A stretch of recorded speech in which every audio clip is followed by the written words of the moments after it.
the fin whale behind me out on a sandbar. It's huge now because it's blown up with gas. It died 2 days ago, came in from the ocean, and we don't know why, and we don't know what killed it.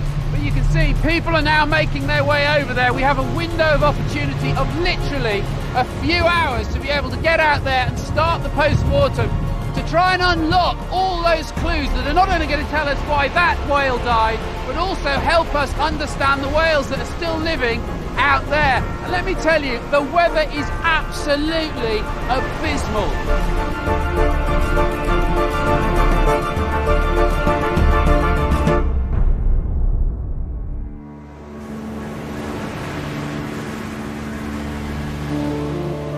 On the 15th of January 2009, a fin whale swam into a bay off the south coast of Ireland in County Cork.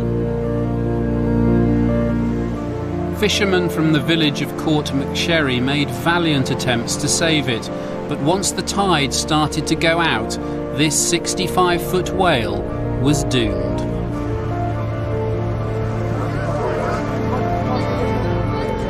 I never seen a whale in my life. Here was a unique chance to explore the anatomy of a whale and discover its evolutionary story. Why did these mammals live in the sea, and how did they become so large? This adult female was far too big to be transported to the Royal Veterinary College, like the other animals in our animal autopsy series. She weighs about 50 tons, as the local digger operators were about to find out.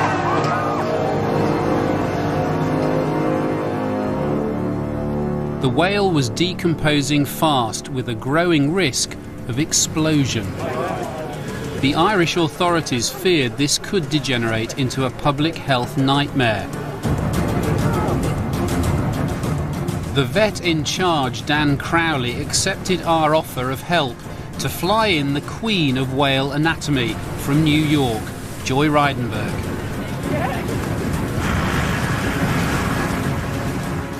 In the campervan HQ, she quickly takes charge of the operation. As soon as the first cut is made here, that first cut is going to cause a lot of hissing. We make one cut and everyone backs up. If you keep going or you make the cut too deep and it goes through the muscle layer and into the peritoneum, which is where all the guts are, then you're going to have an eruption like a volcano, and all the guts are going to come right out of that hole, and you're going to see it just spouting sausage links out through a little hole. In Denmark, they learnt this lesson the hard way.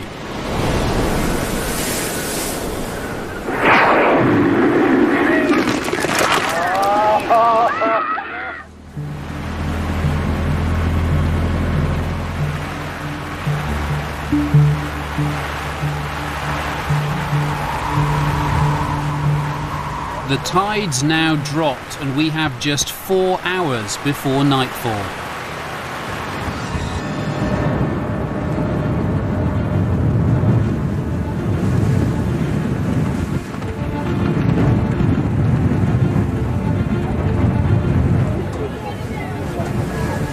This is obviously the head of the whale. It's on its side and slightly on its back. You can see one eye just down here. This is its upper jaw. This is the baleen plates. These are made of keratin, like your fingernails, that they use for filtering out all the food this animal eats when it dives and feeds. This is its tongue, believe it or not, which is blown up because of the gas inside. It's absolutely massive. And you can even see these tiny little papillae on it. It's just slightly rough to the touch. It is extraordinary being this close. It's so sad it's dead, but extraordinary.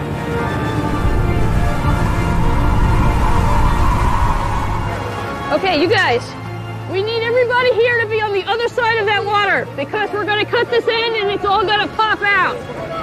Everybody move, please. Get out of the way, you're going to be coated in whale goo. Okay, here we go.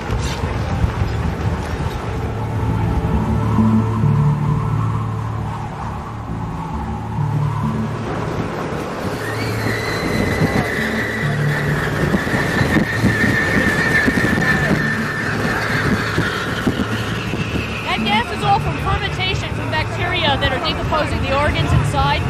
Even though know it's cold outside. We're all bundled up with a lot of layers. That whale's bundled up with its own layers of blubber.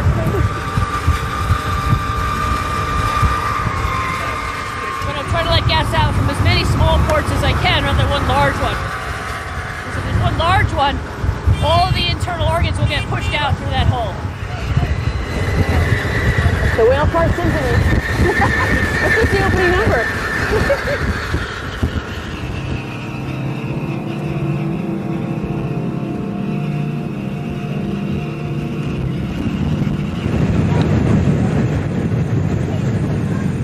So now the inflation has come down quite a bit, so the big explosion isn't going to happen anymore. We've taken away most of the pressure. That part's done. Okay, this is freed up. Under the skin lies not only the clues to this animal's death, but also the secrets of how the biggest mammals on Earth evolved. Whales remain hidden from view apart from tantalising glimpses when they come to the surface for air. How they survive so long at such depths is one of the great wonders of the natural world. And the story of their evolution defies belief, as Richard Dawkins explains. All our ancestors came from the sea and obviously went to great trouble to leave the sea and become radically changed to live on land. And then some of them, whales, sea lions, penguins, turtles, went back into the sea, which would seem to sort of undo a lot of hard research and development, so to speak, and need to sort of reverse it. They didn't quite reverse it. I mean, they rediscovered many things. The shape of a whale or a dolphin is pretty much like a big fish. But amazingly, if you look inside, deep inside a whale, you'll find vestiges. Vestiges of hind limbs, little tiny remnants of bones, which show that the ancestors had real hind limbs that they actually used for walking. Later, we hope to find this vestigial hind leg, but first we need to strip off the blubber.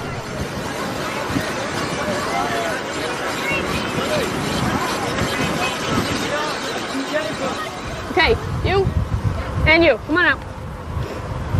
I want you on this side. Okay. Can you use one of the long knives and start the cut that's going above his head? Be real careful of his head, okay? If you need him to move, let him know. The wing is going to pull on that when you lift it up, so be real. You can start with the hand knife here. This line right here. You get to here, you're going to switch to the other tool. If the wind is too strong and it's pulling it, stop. Don't risk it, because it'll fly out of your hands and it'll impale someone.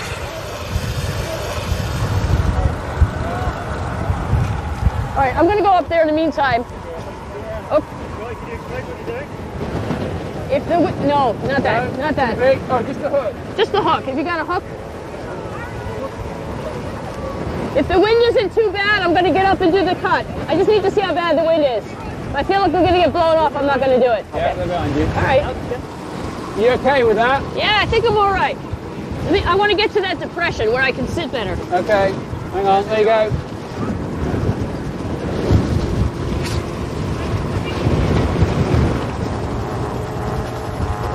Okay. Knife. I need a knife. There you go. Come on. Beautiful. Got it. Joy's got the most dodgy job at the moment. She's trying to balance on a very slippery whale. She's cutting through the blubber from front to bow, back to front, all the way around, so we end up with one big sheet of blubber that hopefully we can just peel off from the underside like a banana skin, and that'll give us access here to the thorax with the heart and the lungs in it, and then further back into the abdomen for all the abdominal organs like the digestive system, the kidneys, the genitals and so on. The smell is absolutely unbelievable.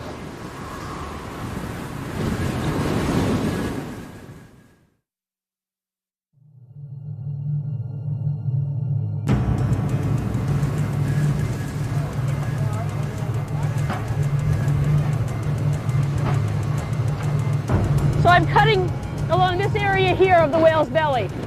We're heading toward the genitalia, which are right down there. As the team continues to unzip the blubber on the fin whale, More and more people catch wind of the activity on the beach and venture across for a rare glimpse of this giant from the deep.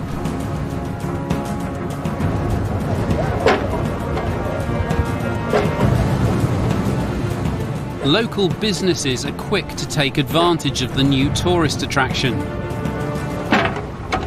while the authorities fight a losing battle, holding back the inquisitive crowds.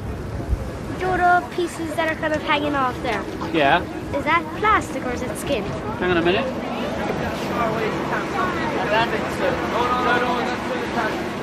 That. Yeah. What does it feel like? Plastic. Skin. Plastic. Skin. Plastic. So who thinks plastic? Who thinks skin? Plastic. That's skin. That's plastic. Okay. No, that is skin. It's exactly the same. Ha! It's the same stuff that's on your hands, because you all the time, the outer layer of your skin is growing all the time, and every day when you wash and when your clothes rub on your skin, it comes off. That's where you get flakes. You know when you get dandruff sometimes in your hair, that's flakes of skin. Or when you get sunburn, hopefully not, but if you do, when your skin peels off, that's exactly the same. That's just the outer layers peeling off the whale. It's all skin. Once upon a time, all mammal skins were covered in fur to keep them warm. But in deep water, fur is a poor insulator. So the whale's ancestors swapped it for blubber. But the really big question is why they left the land in the first place. It's just that animals are going to pick up opportunities wherever they arise. And if they discover an opportunity, like seals just spending a bit of time in the water, otters spending a bit of time in the water, there is a living to be made. They make it. And then once they've gone that far, then there's a living to be made going a bit further. There's a living to be made finally not coming back onto the land at all.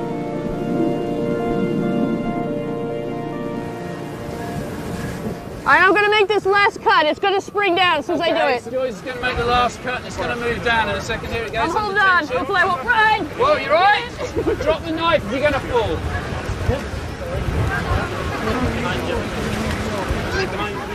I need you to take the knife. Are you okay? Yep. I got my nice hook. I'm all set. Hanging by a thread. Now I can be Jonah in the mouth of the whale. So Joyce, this here is all baleen, isn't it? The filtering system. Yes, that's all baleen, and it's a sieve, like having a big mustache. So the whale is going to take all that food in, squeeze the water out, and the fish get trapped on the mustache. And then it licks its mustache, like having a nice beer with a good head on top, and then you lick it off. And does it regrow if it does get damaged? It does grow, just like your fingernails. It keeps growing. So yeah, if it has a damaged one, it'll grow it back out.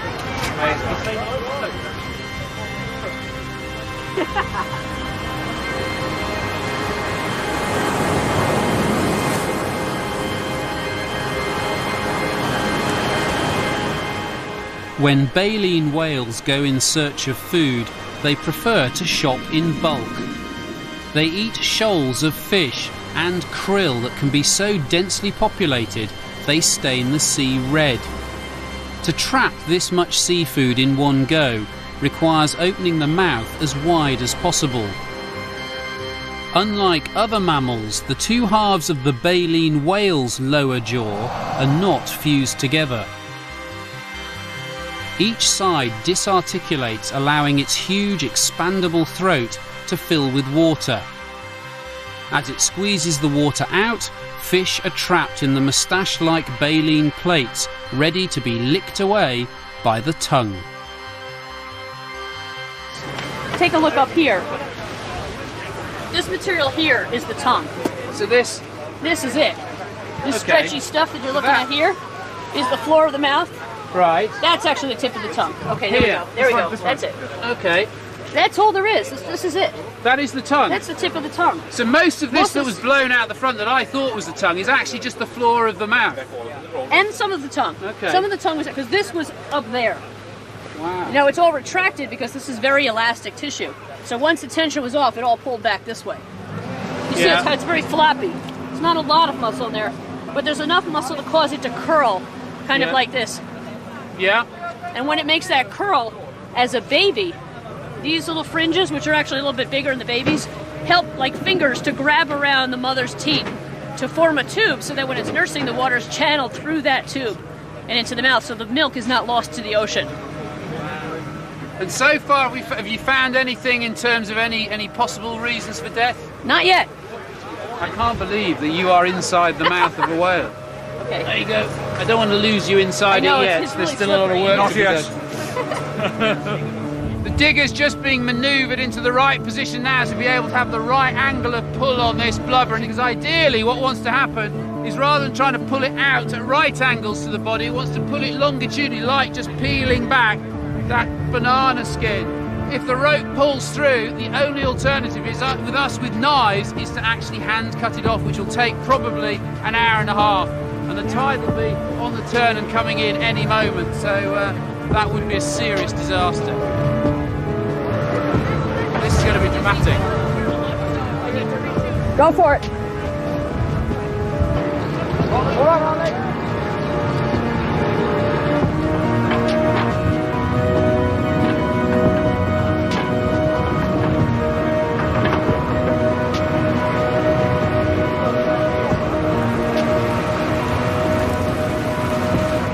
Here comes the rain, right on schedule.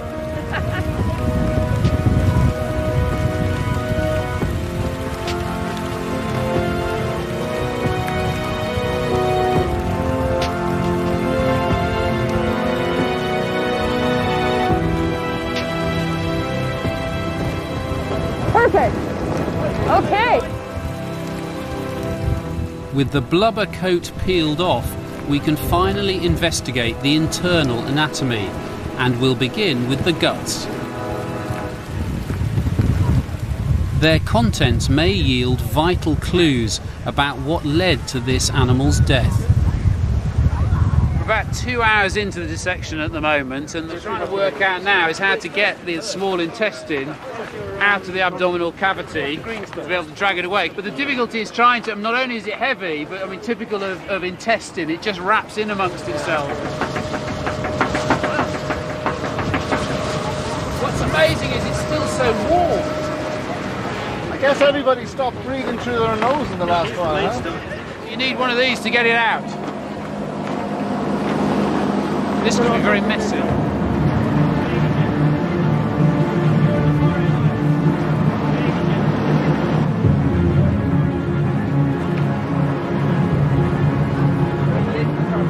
We need to do something to get it away from here, because when the tide comes in, it's going to sling it all We're around. organising our container to take that and all our internal organs, right? Store them up at the shoreline. Okay, look how much we got done so far. It's not sunset yet.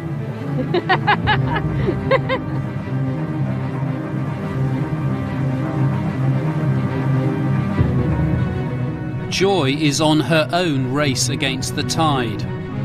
For her, the holy grail of whale anatomy is understanding how whales talk to each other. And there's a vital bone called the hyoid that she's determined to reach by diving down the whale's throat. It looks just like a wishbone in a chicken, but pulling this wishbone out of a whale is a much meatier challenge. The hyoid bone is a free-floating bone in the neck. It's not really attached to anything else in humans. In whales, the hyoid bone is attached to the skull, so this is going to be a hard bone to get out. Can you pull it down now? This is the epiglottis. It's the beginning part of the larynx. The larynx is the voice box itself. That's where the sounds are produced. And this bone is still attached to the larynx, so when it moves back and forth, it moves the larynx as well.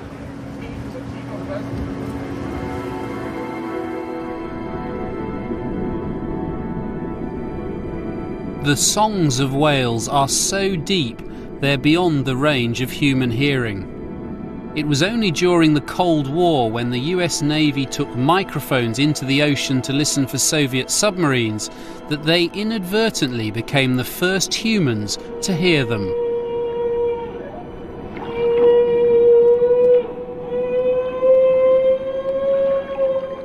But what are they saying?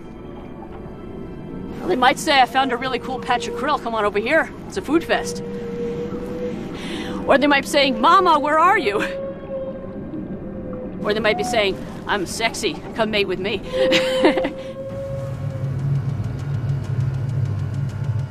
The puzzle for Joy is how a mammal's voice box modified to work underwater. She has her own theory, but she needs to dig out the larynx first.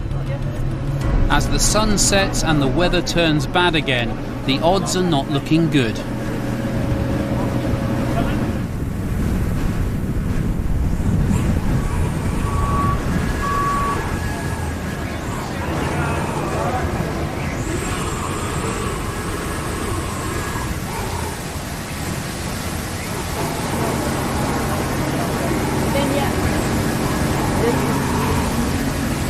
Mother Nature is definitely taking hold of our dissection now. This is an incredible hailstorm. It really hurts on your face.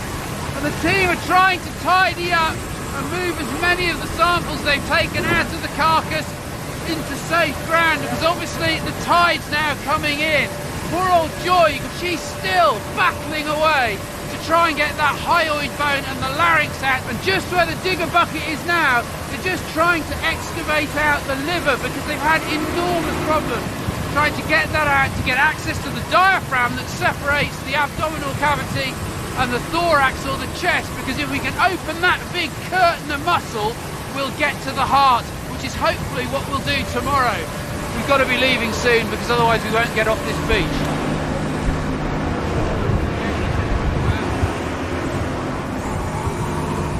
At last, Joy wins her tug of war with the monstrous wishbone. But the hyoid snaps off the larynx. One last shove and the larynx will be hers.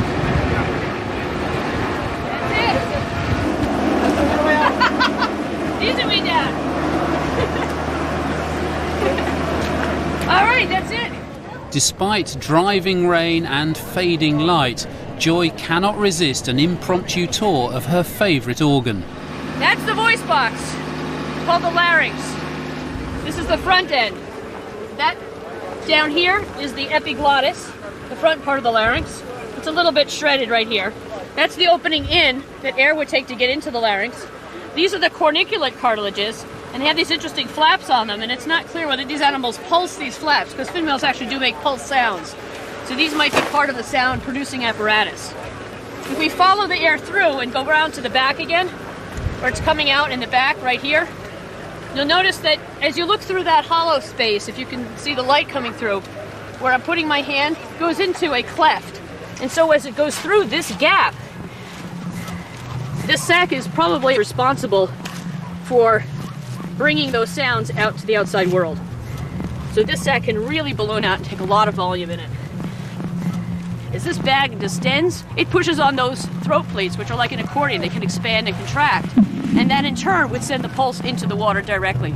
And these animals are making low frequency sounds, so the bigger this is, the lower the sound.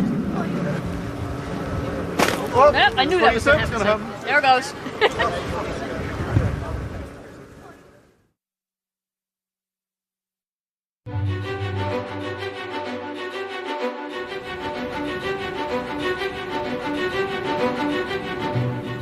Tell you what a difference 12 hours makes in the weather, though. Hey, unbelievable. Should be a very good day today, I hope. It'd be great to try and find the vestigial hind limb, which would be good. It's female. It's even a possibility it might have been pregnant. While we're waiting for the tide to go out, the job we can do now is all the bits we harvested yesterday, the digestive tract, the intestines, we can have a detailed look at that. A bit of tape around the top, please.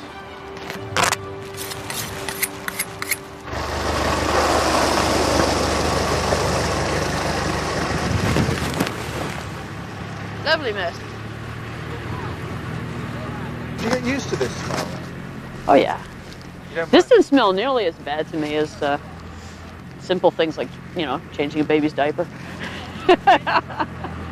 Before we can find clues about its last meal, we need to lay out the tangled mass of guts.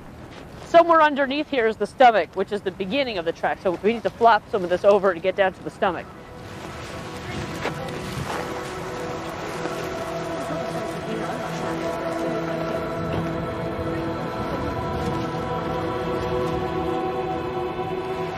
The intestines are over 80 metres long, 4 times the length of the whale. The food is coming in through the stomach, which is all the stuff on this side of me. And then it's going to run through the small intestine, which is this stuff that's lubed back and forth all the way down the tarp. And then as it comes around the corner down to the end, that is the large intestine ending up at the anus. And this is a meal from before the animal became stranded. And we see what's coming out on the other end of the animal. This is poop for a whale.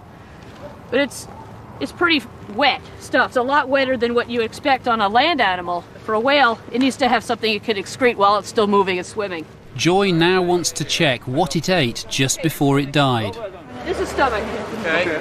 This is a really large... so we can pull it.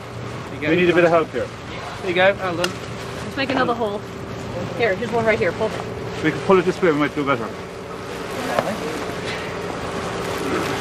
Perfect.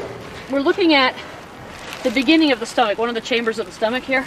If the animal had eaten, this is where we would first find food. But we're not seeing anything in here except fluid. So this indicates to me that the animal was probably sick because it wasn't feeding. This would be the next chamber. Want to get a sample of that? Even though they are fish eaters, bizarrely whales have a multi-chambered stomach, more suited to a cow. Amazingly, whales actually belong in the group called the even-toed ungulates. That's the cloven-hoofed animals. Now, one always knew that there was some connection between them. But what was astonishing was that molecular biologists showed, looking at DNA, that whales are actually closest to hippos. Hippos are even closer to whales than hippos are to pigs or cows or any of the other cloven-hoofed animals. Now that's an astonishing thing. 65 million years ago, the sudden extinction of the dinosaurs opened the door for mammals to become the new giants of the planet. One species that survived spawned the evolutionary pathways that led to over 200 modern plant-eating animals. But one of them came across a new opportunity at the water's edge. This was Pakicetus, the first whale. It had sharp teeth that allowed it to hunt, and then gradually its legs shrank. Over 50 million years, it went from the size of a dog to the largest animal that ever lived. It's interesting, isn't it? Because you tend to think about the fact that, you know, everything we've talked about with the whale is that it's perfectly adapted for its environment, but actually it's got all kinds of handicaps associated with the fact that its ancestry was on land. Right. So it's still not perfect by any means. You know, if evolution were intelligent, we wouldn't have these handicaps. Yeah. It's not. It's a mishmash. It's a patchwork. Every time you want to make a better mousetrap, you put another patch on. You have to work with what you've already inherited. You always have evolutionary baggage.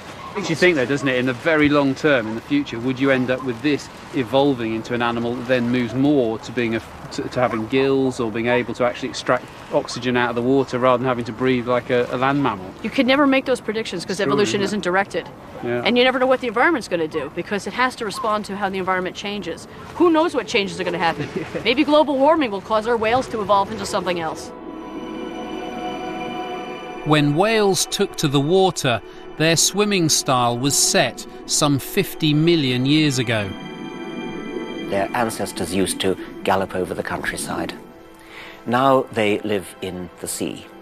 In a sense, you could say they gallop through the sea because the spinal movement of a whale as it swims through the sea is up and down, which is similar to what mammals do when galloping over the land, unlike fish, from which they're all descended, where the spinal movement is side to side. And at some point in the history of mammals, they must have switched from a side-to-side spinal movement to an up-down spinal movement. And the whales, then, even when they went back to the water, retained the up-down spinal movement.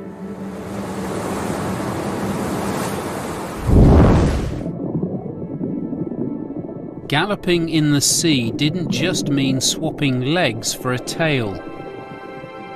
Joy thinks the hyoid bone she extracted yesterday from the whale's throat may hold the key to how whales swim. Just like a human swimmer might do the dolphin kick, You know, the dolphin kick isn't just kicking your feet. You have to have a whole body wave that begins with your head and moves up and down. So the initiation, the beginning of that swimming motion must start with the head pulling down and then up. The only thing that can really pull the head down is the muscles attached to this bone. Because the attachments that go from the chin to this bone in turn then go to the sternum. That's the beginning of the rib cage. And when you contract all of those muscles in a row, that means the hyoid being caught in the middle between those muscles is going to be responsible for bringing the whole head down. So if the animal keeps its jaw closed and then contracts those muscles, instead of opening the jaw, it's going to depress the head. And that's the beginning of the body wave that these animals use to swim. So that makes this bone a bone that's involved in swimming. And that's unusual, because here's an animal that's locomoting with its throat.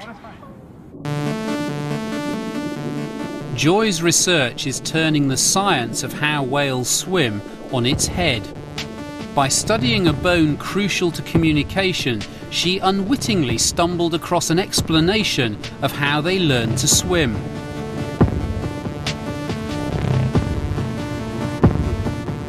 The fin whale is the greyhound of the sea.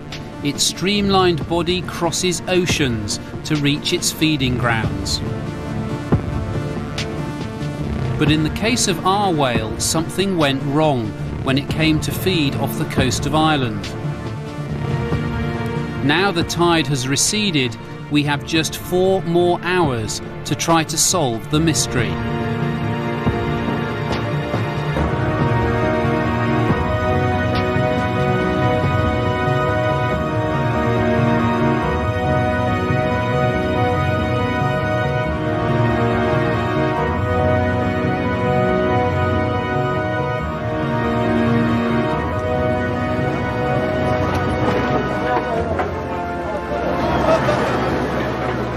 Preliminary evidence suggests the whale was sick, but Joy wants to rule out another possibility, that it was hit by a ship. Boat strikes tend to be marks that go this way. So I'm looking for a big area that looks like it's been hit this way. This is a possibility right here. Unless they did it with that scraper. I have to ask them, because this looks very fresh. This is an old injury that's healed up. You can see that the skin is absolutely smooth here, but you see color differences. They don't match up. So this animal had a gash here. Could have been a shark bite, could have been maybe a boat propeller. So that's not the cause of this problem, but it's an old injury. Oh, yes! Thank you. There's a scrape on the side and the blubber there that's in a vertical line that we think might have been caused by the excavator. We want to make sure it was. Yeah. Okay, that's good, because that rules out one of the possible we were causes. turning it over. Okay. So we don't. So that made that strike. Yeah. So that takes care of us figuring out what that line's from. Thank you. Having inspected the entire whale, Joy is now confident she can rule out a ship strike as the cause of death. No other wounds that you've seen on this side now? Just parasite wounds and small things. As this whale is a mature female, Joy wants to check whether she's carrying a calf. But somewhere in this big clunk of tissue, I think we're going to be seeing the ovary. It would be an oval-shaped structure, probably about that big. I was hoping it would be in here. This just seems to be fat as far as I can tell. So I'm going to keep looking.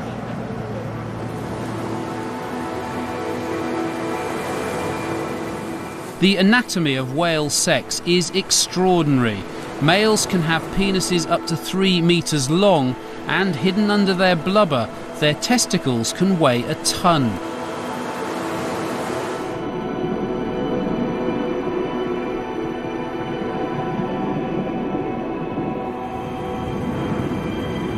Joy could find no evidence that this whale was pregnant, but back in her lab in New York, she showed us a fin whale fetus from another post-mortem. And we can see the front of the animal's head right here. If we open the mouth, and we can because it's so flexible, because the bone is still cartilage, it hasn't turned to bone yet. This is all cartilage in here. We're bending open the mouth, and we see this. This is the tongue. And these ridges are where the baleen would develop. And the animal is folded quite compactly inside the womb, like this, in a very compact, streamlined form, just like that, all folded together. And when the mother delivers the baby, you usually deliver them tail first, so that the animal doesn't take a breath until it's actually outside the mother. And then after it's born, it will swim to the surface and take its first breath through the nostrils, which are on the top of its head.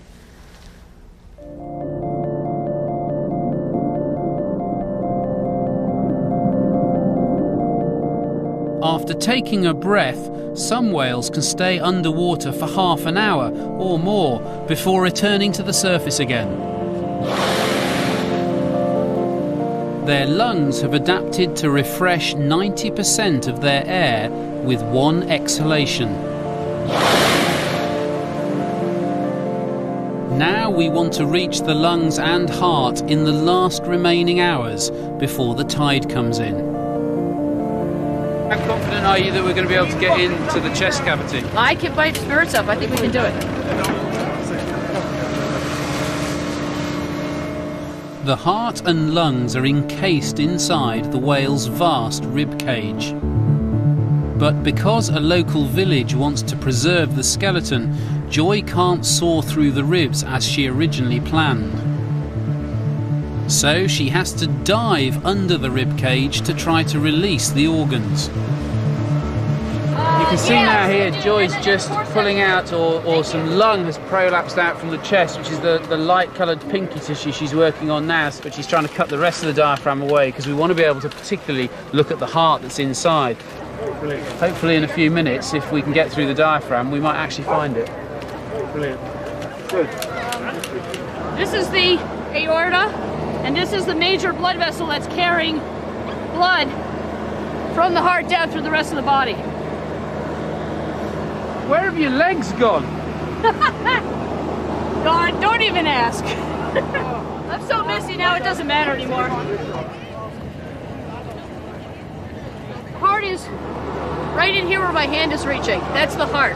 So I can feel it, but it's so large I can't pull it out until I can free the top, and I don't know if I'm going to be able to get in there deep enough to do that. But I'm still trying. The heart is held in place by massive blood vessels that are just too deep inside for Joy to reach. Alright, I won't be able to get to the top of the heart. It's too far up to cut those. The only way we're going to get that is if we cut the ribs now. It's too much. But I can tell you how big it is. The heart is, bottom is here, and the top of it is about here somewhere. So it's about that wide, about that tall, and about from here to about here in width. So it's, we're talking about something that's about this big. When the whale is underwater, the gigantic heart pumps as slowly as 3 beats a minute. The lungs can inhale 2,000 litres of fresh air in a single breath. That's how whales can spend so much time at great depths.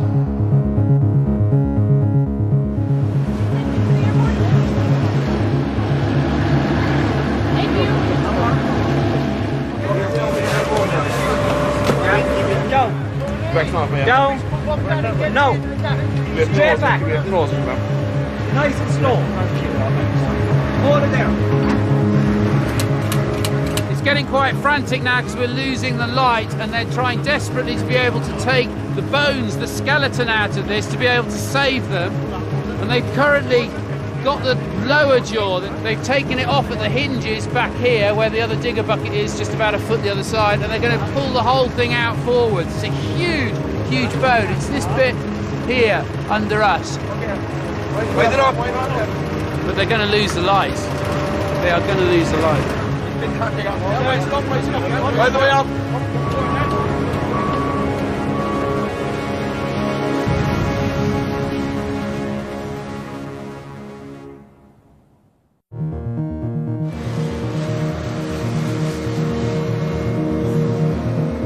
while there's still light, Joy wants to examine the anatomy of this whale's senses to see how they work in deep water. Okay, this is the eye of the whale. We're going to cut the lids. This is the lower lid because the animal's lying on its back. And this is the upper lid. And so we're going to cut through this, widen that passage, and then cut the eye out. We have to cut it from all of its muscle connections. And then let's see how interesting the whale eye is. Because it's adapted for seeing in water and dealing with high pressures of diving.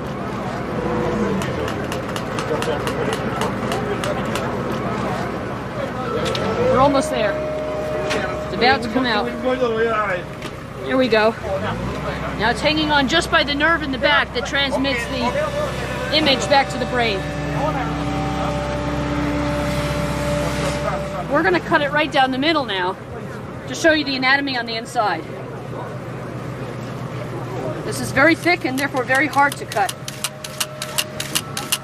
It's really solid with connective tissue. So if I try to really lean on it, I'm going to lean on this and push on it. I've got all my weight pushing down on it right now. And all I'm doing is squeezing the blood out of that muscle, but I'm not able to deform that eye. It stays in that shape. It's a very, very sturdy construction. Now, lens is really interesting. Okay, we're going to put it on the eye for Irish. See how much bigger the eye looks now, that letter I? Because the lens is actually magnified. Tiny lens, isn't it? It's still, yeah, it's really not a lot bigger than what you see in a cow. It's bigger, but not by a lot. Even though whales' vision is very limited underwater, when they surface, being able to see has definite advantages. Especially for killer whales hunting their prey.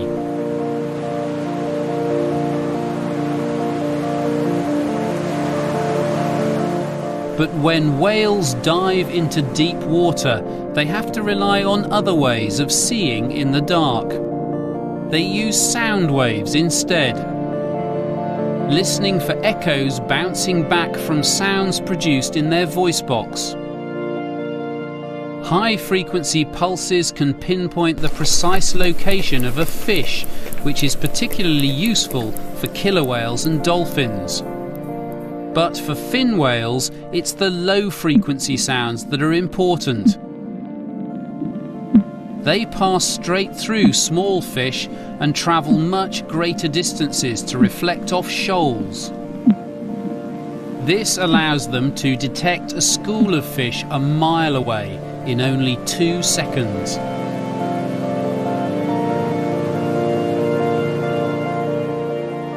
Joy has been working on the head and has managed to dig out the ears that hear these low-frequency sounds. So here we can see the ear attached into the skull. It has this soft finger here, which is called the glove finger. It looks remarkably like my glove finger, doesn't it? It's even soft, you can push on it. And this part here is probably the remnant of the eardrum. The rest of this is bone. And inside here, there's more to this ear, but it broke off, and that's still in the skull. And inside here is the hearing apparatus. Whales' ears also use echolocation to map out coastlines. So did this one know where it was going when it came into shore. An animal will seek a shallow place to rest because it has no energy if it's sick. But when the tide goes out, gravity becomes a factor, and now the weight of the animal crushes its internal organs. It probably died from suffocation, from its own weight crushing. It probably was sick, which is why it came in on the sandbar in the first place.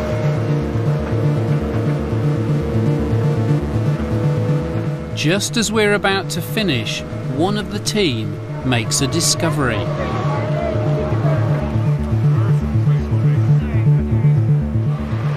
Okay, let's see what you got. You got it, yes! It's definitely it! Whoa. Okay, nice. That's definitely it. It's the vestigial hind leg, the missing link to a life on land. So this is an indication that these animals evolved from four-legged terrestrial animals, but they've made their hind limbs so small that they're embedded into the body wall now. They don't stick out as hind limbs. So what we're seeing is just a little remnant of the thigh bone. That leaves one last question. Why did whales grow so much larger than their hippo cousins? I think it's something to do with being freed up from the constraints of gravity. A land animal has an immense weight to carry about, and big animals like elephants, for example, have great tree trunks of limbs. Whales freed themselves up from that. It's almost like going into space or becoming a balloon floating through the air. They are no longer constrained by gravity. They're supported by the water. It then becomes possible to become more or less indefinitely large.